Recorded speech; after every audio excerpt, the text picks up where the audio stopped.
வணக்கம். இன்றைக்கி வீடியோவில் வந்து நைட்ரஜன் பர்ஜிங் பற்றி பார்க்கலாம்.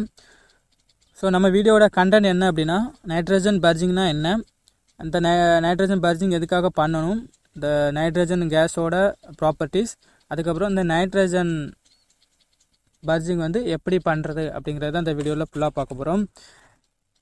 இந்த நைட்ரஜன் பர்ஜிங்கிறது ஃபீல்டு ஆப்ரேட்டர் இன்டர்வியூ கொஸ்டினில் வந்து கண்டிப்பாக கேட்பாங்க. ஸோ ஃபீல்டு ஆப்ரேட்டராக இருக்கவங்க கண்டிப்பாக பாருங்கள். அதே மாதிரி மெக்கானிக்கல் டிபார்ட்மெண்ட்டில் இருக்கவங்களும் இந்த வீடியோ ஃபுல்லாக பாருங்கள். நம்ம வந்து ஃபீல்டு ஆப்ரேட்டர் வந்து அந்த ஜாப் பண்ணும்போது சம்டைம் வந்து சப்போர்ட் பண்ணுற மாதிரி இருக்கும். ஸோ அதே மாதிரி ஆயில் அண்ட் கேஸ் இண்டஸ்ட்ரியில் நம்ம ஒர்க் பண்ணும்போது இந்த பர்ஜிங் பற்றி தெரிஞ்சிருக்கணும், நைட்ரஜன் பர்ஜிங் பற்றி. அடிக்கடி வந்து கேஸ் பிளான்ட்லாம் இந்த நைட்ரஜன் பர்ஜிங் பண்ணுவாங்க. ஸோ இதை வந்து தெரிஞ்சு வச்சுக்கோங்க. ஃபஸ்ட்டு வந்து நைட்ரோஜன் பர்ஜிங்னா என்ன அப்படின்னு சொல்லிட்டு பார்க்கலாம்.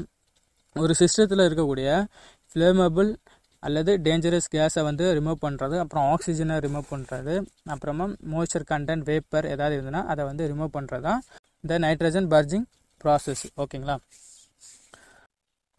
ஃபஸ்ட்டு வந்து இந்த நைட்ரஜன் கேஸோட ப்ராப்பர்ட்டிஸ் பார்க்கலாம். நைட்ரஜன் கேஸோட ப்ராப்பர்ட்டிஸ் வந்து இது வந்து கலர் கிடையாது, அதுக்கப்புறம் ஸ்மெல் கிடையாது, டேஸ்ட் கிடையாது. அதே மாதிரி இது வந்து நான் ஃப்ளேமபிள். அப்புறமா இது வந்து கம்பஷன் நடக்கிறதுக்கு சப்போர்ட் பண்ணாது. அதாவது ஏதாவது எரியக்கூடிய ஆக்டிவிட்டீஸ் கம்பஷன் நடக்கிறதுக்கு இது வந்து சப்போர்ட் பண்ணாது. இது வந்து அட்மாஸ்பியரில் வந்து 78% இருக்குது, நமக்கு ஈஸியாக கிடைக்கக்கூடிய கேஸ். ஓகே, அது மாதிரி இது வந்து ஓவராலாக இந்த கேஸ் ஃபார்மில் இருக்கும்போது நமக்கு வந்து பெரிய அளவுக்கு டேஞ்சரஸ் கேஸ் வந்து கிடையாது. ஓகேங்களா? இந்த நைட்ரஜன் பர்ஜிங் வந்து எதுக்காக பண்ணணும் அப்படின்னா, எக்ஸாம்பிளுக்கு நீங்கள் வந்து ஒரு சிஸ்டம் எடுத்துக்கலாம். இந்த பம்பு வந்து ஏதாவது டாக்ஸிக் இல்லைனா ஃப்ளேமபிள் லிக்விடை வந்து ட்ரான்ஸ்ஃபர் பண்ணுது அப்படின்னு நம்ம வந்து வச்சுக்கலாம். ஸோ இதில் வந்து இந்த பம்பை வந்து ரிமூவ் பண்ணுறதோ இல்லைனா அந்த ஸ்டெய்னரை ரிமூவ் பண்ணி க்ளீன் பண்ணுற ஜாபு எதுனாலும் வரலாம். அந்த ஆக்டிவிட்டீஸ் பண்ணும்போது நம்ம இந்த கம்ப்ளீட்டாக அந்த பம்பை வந்து ட்ரெயின் பண்ணியிருப்போம். ஓகேங்களா? கம்ப்ளீட்டாக ட்ரெயின் பண்ணாலும் அதில் வந்து சில கேஸஸோ இல்லை ஏதாவது லிக்விடோ வந்து இருக்க சான்ஸ் இருக்குது. ஓகேங்களா? ஸோ அந்த கேஸை நம்ம ஃபுல்லாக ரிமூவ் பண்ணுறதுக்கு இந்த நைட்ரஜனை யூஸ் பண்ணுறோம். ஓகேங்களா? நம்ம வந்து ஜாப் ஆரம்பிக்கிறதுக்கு முன்னாடி இந்த நைட்ரஜனை யூஸ் பண்ணி பர்ஜிங் பண்ணி கம்ப்ளீட்டாக ட்ரெயின் பண்ணிவிட்டு நம்ம வந்து அந்த ஆக்டிவிட்டீஸ் பண்ணுறோம். அதுக்கப்புறம் அந்த ஆக்டிவிட்டீஸ் முடிஞ்சதுக்கப்புறமா நம்ம அகெயின் வந்து பர்ஜிங் பண்ணுறோம். ஃபஸ்ட்டு பர்ஜிங் பண்ணுறது எதுக்குன்னா இந்த ஃப்ளேமபிள் கேஸ்லாம் வந்து ரிமூவ் பண்ணுறதுக்கு. செகண்ட் பர்ஜிங் பண்ணுறது நம்ம ஓப்பன் பண்ணும்போது உள்ளே வந்து ஏதாவது ஆக்சிஜன் அப்புறம் ஏதாவது வேப்பர் இல்லை ஏதாவது மோய்ஸ்சர் கண்டென்ட் வந்து உள்ளே போக வாய்ப்பு இருக்குது. ஸோ நம்ம அதை ரிமூவ் பண்ணணும். இந்த ஆக்சிஜனை ரிமூவ் பண்ணலன்னா என்ன நடக்கும் அப்படின்னா, உள்ளே வந்து ஆக்சிடேஷன் ப்ராசஸ் நடக்கும். ஸோ அந்த பைப்லைன்லாம் வந்து ரஸ்ட் ஆக சான்ஸ் இருக்குது. ஓகேங்களா?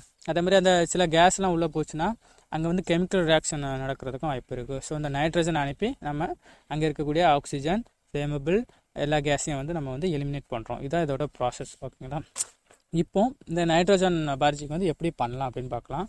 ஃபஸ்ட்டு இந்த பம்பை எடுத்துக்கலாம். இந்த பம்பில் வந்து சக்ஷன் டிஸ்சார்ஜ் வால்வு கொடுத்துருக்கு. ஓகேங்களா? சக்ஷன் டிஸ்சார்ஜ் வால்வை நம்ம க்ளோஸ் பண்ணிடுவோம். க்ளோஸ் பண்ணிவிட்டு கம்ப்ளீட்டாக இதை வந்து ட்ரெயின் பண்ணியிருப்போம். இருந்தாலும் அதில் வந்து ஏதாவது கேஸோ இல்லை லிக்விடோ இருக்க சான்ஸ் இருக்குது. ஸோ நம்ம அதை தான் ரிமூவ் பண்ண போகிறோம். சக்ஷனுக்கு அடுத்தால வந்து ஒரு வால்வு கொடுத்துருப்பாங்க, ஒரு இன்லெட் போர்ட் கொடுத்துருப்பாங்க, இல்லைனா இந்த ஸ்டெய்னரில் கொடுத்துருப்பாங்க. ஓகேங்களா? ஸோ அதில் என்ன பண்ணோம்னா அதில் வந்து நம்ம நைட்ரஜன் கேஸை வந்து இன்லெட்டாக கொடுக்கணும். நைட்ரஜன் கேஸை இன்லெட்டாக கொடுக்கும்போது அது வந்து இந்த சிஸ்டத்துக்குள்ளே ஃபுல்லாக ப்ரெஷரைஸ்ட் ஆகிரும். ஓகேங்களா? ஒரு 3 பார் இல்லை ஒரு 3 பார் கொடுக்கலாம். ஓகேங்களா? 3 பார். அந்த ப்ரெஷரை வந்து நம்ம எதில் கன்ஃபார்ம் பண்ணலாம் அப்படின்னா, டிஸ்சார்ஜ் ஆயிலையோ இல்லைனா சக்ஷன் ஆயிலையோ வந்து ப்ரெஷர் கேஜ் இருக்கும், அதில் நம்ம கன்ஃபார்ம் பண்ணிக்கலாம். ஒரு 3 பார் நம்ம வந்து கொடுக்கலாம். ஓகேங்களா? ரொம்ப அதிகமாகவும் கொடுக்கக்கூடாது, ஒரு 3 பார் கொடுத்துருக்கலாம். ஸோ 3 பார் கொடுத்ததுக்கப்புறமா என்ன பண்ணணும் அப்படின்னா, ஒரு 10 நிமிஷமா இல்லை ஒரு அரை மணி நேரமாக வெயிட் பண்ணலாம், இல்லை ஒரு 1 மணி நேரம் கூட வெயிட் பண்ணலாம். டிபெண்ட் ஆன் சிஸ்டம் எவ்வளோ. இப்போ சின்ன பம்புனா கொஞ்சம் சீக்கிரமாகவே நம்ம வந்து பர்ஜிங் பண்ணி முடிச்சிடலாம், இல்லை பெரிய பம்புனா கொஞ்சம் லேட் ஆகும். பம்பு அந்த பைப்லைன் சைஸ் எல்லாம் பொறுத்து இது. ஓகேங்களா? ஸோ நீங்கள் ஒரு 3 பாருக்கு வந்து இதை வந்து ப்ரெஷரைஸ் பண்ணிக்கோங்க. ஓகே, பண்ணிவிட்டு அப்புறம் கொஞ்சம் நேரம் கழித்து நம்ம வந்து இந்த ட்ரெயின் வால்வை ஓப்பன் பண்ணணும். ட்ரெயின் வால்வ் எங்கே இருக்குன்னா டிஸ்சார்ஜ் பக்கத்தில் வந்து இருக்கும், இல்லை பம்பில் கொடுத்துருப்பாங்க. ஏதாவது ஒரு ட்ரெயின் வால்வை ஓப்பன் பண்ணி நம்ம வந்து ட்ரெயின் பண்ணணும்.